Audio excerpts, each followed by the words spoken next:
এই হচ্ছে আমেরিকা। আমি জাস্ট কাজে এসেছি। আমার দোকানের সামনে এই হচ্ছে ট্র্যাশ রাখা, যেটা হচ্ছে একটু পরে সে ময়লা আবর্জনা কালেক্ট করার লোকজন এসে নিয়ে যাবে। এখানে দুইটা সুন্দর নতুন চকচকা দুইটা আপনার কাবার্ড বোর্ড দেখতে পাচ্ছেন। অনেকের মনে হইতে পারে দুইটা কাবার্ড বোর্ড বাসায় রাস্তার সামনে কি করছে, এগুলো হচ্ছে কি ট্র্যাশ হয়ে যাবে আজকে। তো এখানে ইউএসএ তে যাদের এ ধরনের জিনিসপত্রের প্রয়োজন হয় না, তারা হচ্ছে কি এইসব জিনিসগুলো যে দিনটা ট্র্যাশ ডে থাকে, ময়লা ফেলার দিন থাকে, সেই দিন আপনার বাসার সামনে ফেলে রাখবেন।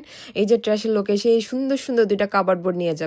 তো কারো যদি পছন্দ হয় আপনারা এটা চাইলে বাসায় নিয়ে যেতে পারেন। আমি চাইলে এটা নিয়ে আসতে পারতাম যদি আমার প্রয়োজন হতো। অ্যাজ ইউজুয়াল আমার প্রয়োজন ছিল না, সেজন্য আমি নিয়ে আসিনি। আর এটা দেখতে কেমন একটা অড লাগে। যাই হোক, আমরা বাঙালির অবশ্যই এটাতে ইউজ টু না কারো ফেলে দেওয়া জিনিস নিয়ে আসাতে। এখন আমি জাস্ট ভিডিওটা ক্যাপচার করার রিজনটা হচ্ছে যাতে আপনাদের সাথে শেয়ার করতে পারি আর আপনাদেরকে দেখাতে পারি যে এখানে ইউএসএ তে অনেক ভালো ভালো জিনিস কিন্তু ফেলে দেওয়া হয়। দেখেন এখানে ট্র্যাশ ময়লা ফেলার গাড়ি চলে এসেছে, এই মাত্র ছুড়ে দিল কাভারটা গাড়ির মধ্যে। এখন হচ্ছে কি সব ময়লাপাতি একসাথে নিয়ে গাড়িটা চলে যাবে। তো এটাই হচ্ছে এখানকার সিচুয়েশন। এই ধরনের অনেক নতুন নতুন ভালো ভালো জিনিসপত্র মানুষ ফেলে দেয় যাদের এগুলো প্রয়োজন হয় না।